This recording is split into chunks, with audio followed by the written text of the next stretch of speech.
آج وزیر اعلیٰ سندھ مراد علی شاہ نے مزار قائد پر حاضری کے بعد میڈیا سے گفتگو میں اپنی حکومت اور انتظامیہ کے کام پر بھرپور اطمینان کا اظہار کیا۔ مراد علی شاہ نے طنزیہ لہجے میں کہا کہ کل بہت سے برساتی مینڈک باہر نکلے اور بیانات دینے لگے، ان سے کہتا ہوں کہ ایسی تقسیم پیدا نہ کریں اور باز رہیں۔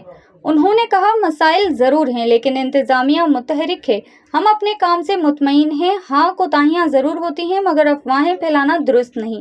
وزیر اعلیٰ نے اپنی انتظامیہ کے کردار کا دفاع کرتے ہوئے کہا کہ پچھلے 3 دن کی بارش میں ادارے فعال رہے۔ ان کا دعویٰ تھا کہ ایسی مثال شاید ہی کہیں اور ملتی ہو، مگر یہ بھی مان لیا کہ 19 اگست کو ہونے والی بارش کی پیشن گوئی نہیں تھی اور یہ ان کی بڑی غلطی تھی کہ عوام کو آگہی نہ دی گئی۔ انہوں نے ایک دلچسپ نکتہ اٹھایا، کہا کہ عوام کی سب سے بڑی غلطی یہ ہے کہ بارش ہوتے ہی سب فوری گھروں کو دوڑتے ہیں۔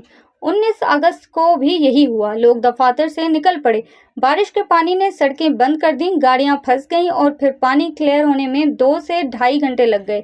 ان کا کہنا تھا کہ آئندہ لوگ صبر سے کام لیں، فوری گھروں کو نہ نکلیں۔ انہوں نے عندیہ دیا کہ وزیر اعظم جلد 4 وزرائے اعلیٰ کو بلائیں گے اور ملک بھر میں بڑھتی ہوئی کلائمیٹ ایمرجنسی پر بات چیت ہوگی۔ وفاقی حکومت نے اب تک عالمی سطح پر کسی قسم کی اپیل نہیں کی، مگر بلاول بھٹو نے واضح کہا ہے کہ پاکستان کو دنیا سے مدد کی اپیل کرنی چاہیے۔